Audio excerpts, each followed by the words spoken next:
안녕하세요. UKS 방송의 문경주입니다. 저는 어제 서울을 갔다 왔는데요. KTX를 타려고 그러니까 어떻게 배차 간격이 늦어져가지고 한 2시간 동안을 기다려야 되겠더라고요. 내가 기차 시간을 잘 확인을 안 했더니, 그래가지고 그 중간에 이제 새마을호가 있는데 그것을 타면 뭐 1시간 정도 차이가 나겠더라고요. 그래서 에이 뭐 새마을호라도 타고 오자. 그래서 탔더니 그게 4시간 정도를 달리는데 얼마나 지루한지 아주 혼났어요. 근데 다행히 그 새마을호는요, 의자가 굉장히 푸근하죠. 그래서 그 의자 이제 푹 파묻혀가지고 어쩌면 어린 시절 어머니의 품에서 잠들듯, 아니면 사랑하는 그 여인의 품에서 잠들듯 그렇게 잠깐 자가면서 많은 생각을 하다 보니까 결국 이제 종착역에 와가지고 집에는 어제 한 12시 넘어서 들었습니다. 근데 저는 평소에 12시 넘어서 이제 자기 때문에 뭐 12시 넘어서 들어와서 그걸로 해서 더 피곤하다든지 그런 건 없고요. 그냥 이제 그 지루한 기차를 탔던 게, 그게 이제 좀 피곤이 오더라고요. 그래서 지금도 사실 컨디션이 안 좋은데, 그래서 이제 오다가 이제 물난리 난 지역도 통과하고 뭐 이렇게 여러 군데를 보면서 저도 어린 시절에 겪었던 공원안의 세월, 그게 이제 떠오르더라고요. 제가 이제 고향을 떠날 때쯤에서 저는 항상 저보다 나이가 더 많은 사람들하고 살았어요. 놀았어요.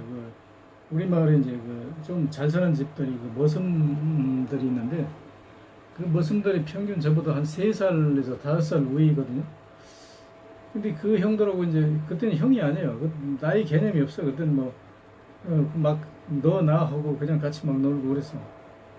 그 양반들하고, 그 친구들하고 이제 이렇게 생활을 하다 보니까 그 친구들이 이게 한글을 모르더라고. 그래서 가끔 이제 고향에다 이제 동네 사람도 있지만 좀 떨어진 사람도 있어요. 어디다 편지를 해야 되면 나한테 편지를 써달라고 그래가지고 이제 편지를 써주고, 그러다 보니까 나는 이제 한글을 어떻게든지 좀 깨우쳐가지고 그냥 드문드문 읽고 뭐 이렇게 하는데, 이게 나 혼자만 알아가지고는 안 되겠다는 생각이 들더라고요. 그래서 그 형들을 제가 이제 우리 집으로 불러가지고 밤에 이제 1시간씩 한글을 가르쳤어요. 근데 그 당시에는요, 머슴들이 뭐 밤 되면 그냥 자는 게 아니에요. 밤에면은 뭐를 시키냐면, 하여튼 우리나라 참 지독한 나라예요. 낮에 하루 종일 일 시키고 밤에는 또 그 사람들 데려다가 집으로 이제 새끼를 꼬든가, 아니면 무슨 멍석, 맥거리 이런 걸 좀 만드는데, 그러니까 뭐든지 밤에 한 12시까지 그렇게 부려먹는 거예요. 그러고 한 새벽 5시쯤 일어나야 되는 거예요. 그러니까 걔들이 항상 잠이 부족해가지고 쩔쩔쩔쩔 매죠. 근데 그런 애들을 붙들고 내가 이제 그런 맥거리 멍석 이런 거 이제 만드는 거 끝나고 나서, 새끼 보는 거 끝나고 나서 이제 1시간 정도 공부를 가르치는데, 그때도 이제 문제가 뭐가 있냐면, 거기서도 이제 초등학교를 졸업한 사람은 나하고 노는 사람 중에 없었고, 거의 뭐 몇 학년 다니다 마른 사람들, 이런 사람들 이제 한글을 좀 아는 사람들이에요. 근데 얘들은 내가 이제 나보다 걔들이 더 잘 알죠. 근데 내가 이제 한글을 가르친다고 그러니까 나도 참 지금도 이렇게 오지랖지만 어려서부터 그런 게 있었어요.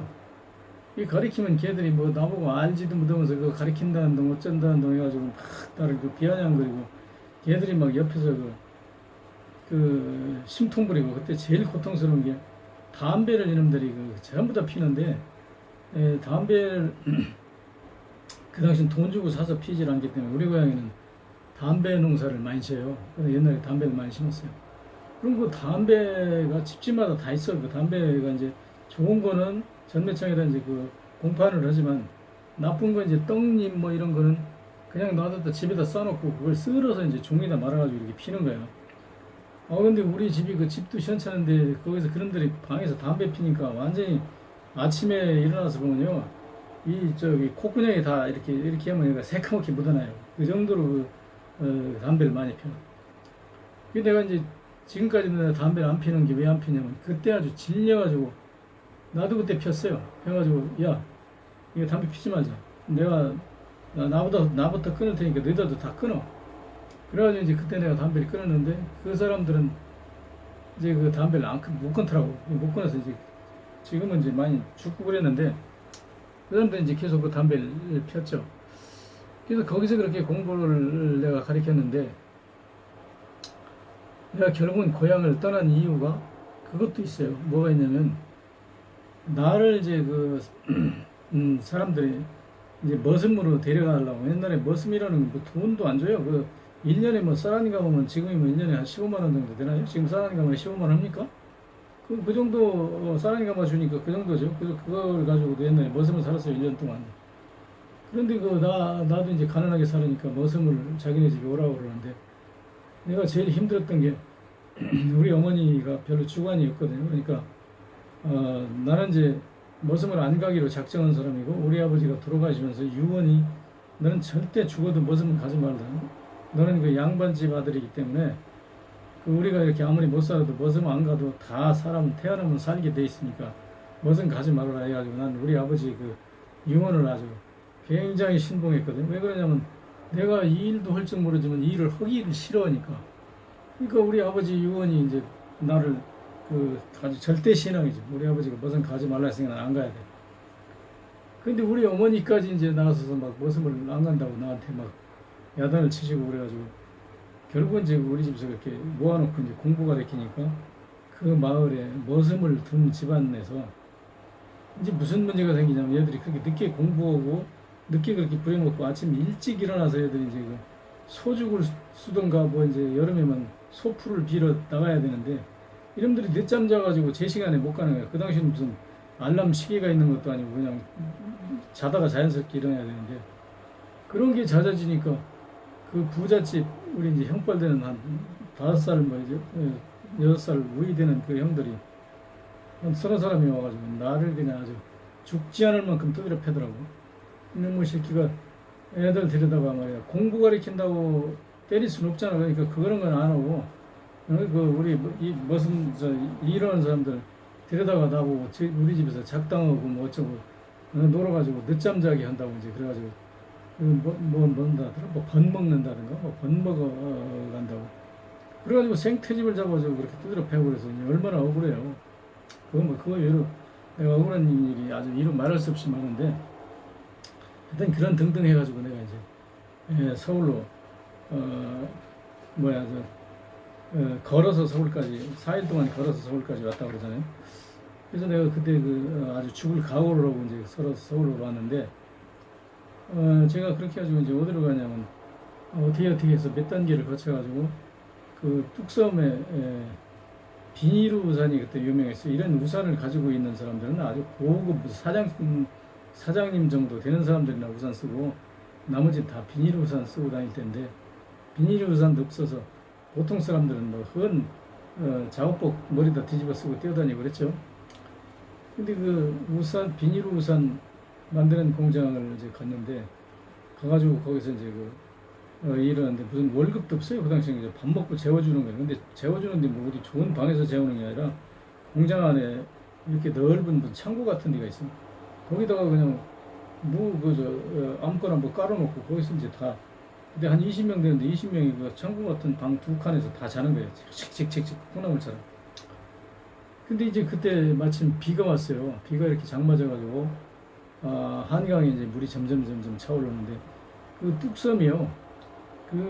지형이 어떻게 생겼냐면 뚝처럼 생겼어요. 예를 들어서 여러분 이제 잘 아시겠지만 저 구이동 쪽에는 높아가지고 이제 말하자면 피니쉬를 하죠. 반도식이죠. 그쪽에는 높아서 육지하고 이제 연결돼 있고 한양대에 껴있는 쪽으로 중앙천에 내려가는 데까지 뚝이 저 밑에까지 쌓여 있고 저쪽에 이제 뚝섬 옛날에 수영장에 있던 백사장 거기로 해서 한강 뚝이 이렇게 이제 U자형으로 쌓였지 않습니까? 그래가지고 거기서 이제 그 한강이 점점점 차오르니까 물이 아주 서서히 이제 역류해가지고 그 뚝섬에 물이 차는 거예요. 그러니까 그 물이 평소에 뚝섬에서 나가던 하수가 이제 여러 개가 있는데 그 하수구를 통해서 한강에서 물이 이제 역으로 그 뚝섬 안으로 들어오는 거죠. 그 만약에 그 하수구가 없다면 옛날에 그 뚝이라는 그 제방이 터졌기 때문에 다 터지죠. 한강에 물이 그렇게 많은데 그게 견디겠어요? 근데 다행히 이제 그 안에 하수구가 있으니까 하수구 속으로 물이 차가지고 안에 이제 이렇게 그 말하자면 그 저수지 마냥 물이 이제 고이는 거죠.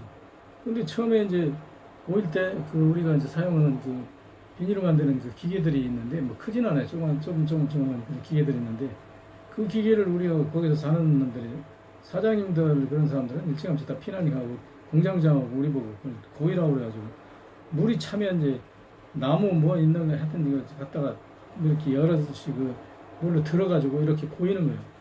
근데 그걸 얼만큼 고였냐면 허리 닿는 데까지 고였는데 그 이상은 그걸 들을 수도 없고 그렇게 물이 차니까 무슨 뭘 거기서 가져올 물건도 없고 그래가지고 이제 결국은 포기했죠. 포기하고 나서 그때부터 이제 우리가 거기서 탈출을 하는데 뭘 가지고 탈출했냐면 그 비닐을 그게 이제 튜브식으로 나오거든요.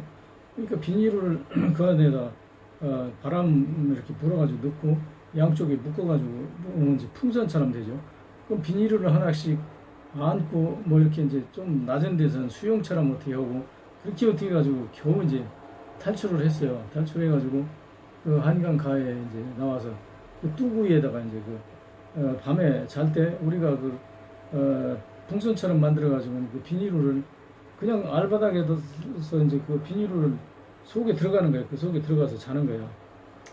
그렇게 하면서 그때 뭐 사장님이 이제 그 무슨 뭐 라면도 사다 준 것 같고 뭐 하여튼 그래서 뭐 날라면도 먹고 어떻게 해가지고 며칠을 거기서 이제 기다려가지고 이렇게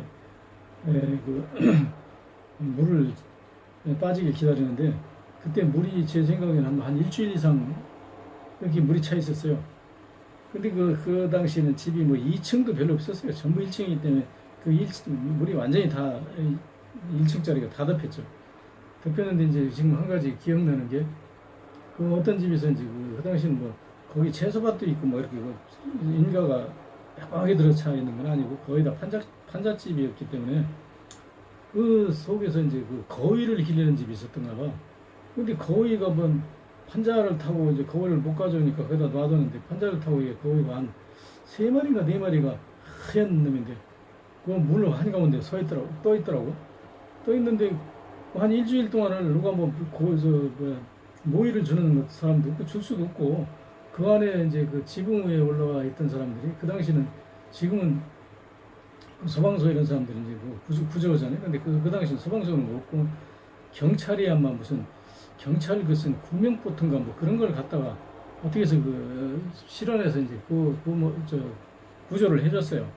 근데 한 일주일 동안 지켜보면 오늘 자고 일어나서 이제 거의 죽었나 보면 그냥 거기가 일주일 동안에 그러면 거기가 그냥 그대로 서 있는 거예요. 그래서 그게 지금까지 이제 머리에 서는데 그렇게 해서 이제 결국은 한 일주일 후에 이제 물이 빠져가지고 그 공장에 들어가니까 이루 말할 수가 없죠. 왜 그러냐면 그 당시에 그 서울은 전부 다 수세식이라는 화장실이 없어요. 전부 재래식이거든. 근데 그 안에 물이 찼으면 그 재래식 화장실이 어떻게 됐겠어요? 거기다 섞어졌죠. 그러니까 이건 끔찍해서 내가 말을 할 수가 없어. 그래서 그 속에 들어가가지고 그걸 또 청소해가지고 그 공장을 다시 돌리는데 아주 여러 날 걸렸죠. 그래서 이제 그렇게 해서 그 공장에서 제가 이제 일하다가 보니까 20명 중에 거의도 한 10명 가까이가 문맹자더라고요. 글을 모르더라고요. 그래서 또 거기서 글을 가르치기 시작했어요. 밤 끝나고 이제 그 공부를 시키다가 결국은 그 주인한테 제가 쫓겨났어요. 그 공장에 일하는 사람들 잠 못 자게 공부한다고 이놈이 엉뚱한 짓 한다고. 얘가 학교냐고 그래가지고 두드려 패가지고 제가 쫓겨났는데 이런 여러 가지 고난을 겪으면서 오늘 여기까지 왔습니다.